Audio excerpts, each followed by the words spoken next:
Vote গণনা নিয়ে পশ্চিম ত্রিপুরা লোকসভা আসনের রিটার্নিং অফিসার এবং ত্রিপুরা প্রদেশ বিজেপি মহিলা সভানেত্রী পাপিয়া দত্তের প্রতিক্রিয়া। নির্বাচন কমিশনের দেওয়া তথ্য অনুযায়ী পশ্চিম ত্রিপুরা লোকসভা নির্বাচনে বিজেপি প্রার্থী বিপ্লব কুমার দেব এগিয়ে রয়েছেন 3,19,487 ভোটে এবং পূর্ব ত্রিপুরা লোকসভা নির্বাচনে বিজেপি প্রার্থী কৃতি সিং দেববর্মা এগিয়ে রয়েছেন 2,92,164 ভোটে।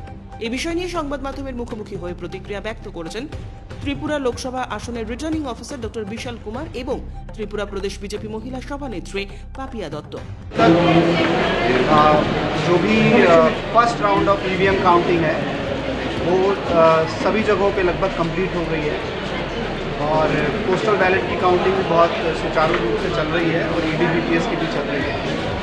और इसके साथ साथ जो हमारे पोलिंग एजेंट हैं काउंटिंग एजेंट हैं उनका भी हमें बहुत सहयोग मिल रहा है और अभी बहुत शांतिपूर्ण तरीके से काउंटिंग हॉल के अंदर काउंटिंग चल रही है और साथ साथ जो बाहर का भी जो कंडीशन है सिक्योरिटी से रिलेटेड ये भी बहुत अच्छी है।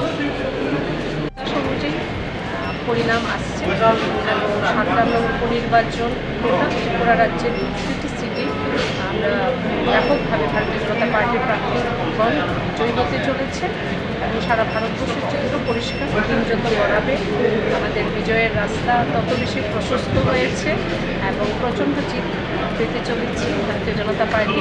ভারতবর্ষের মানুষ ভারতবাসী নরেন্দ্র মোদীজির প্রতি পার্টির প্রতি আমাদের আস্থা রেখেছেন এবং তৃতীয়বারের মতো শপথ নরেন্দ্র মোদীজি প্রধানমন্ত্রী রূপে আর সময় অপেক্ষা। এখন পর্যন্ত কি অবস্থায় আছে? খুবই ভালো। এখন পর্যন্ত টিভি তো দেখতে পাচ্ছি না, যেহেতু আমি কাউন্টিং হলে আছি, যা খোঁজখবর নিচ্ছি, জিজ্ঞেস করছি, অনেক ভালো। এবং আপনারা এখন শুনলেন যে দুটো রাউন্ড কাউন্ট হলো, আমাদের প্রার্থী এখন পর্যন্ত প্রায় অ্যাভাব 80,000 ভোটে উনি এগিয়ে রয়েছে।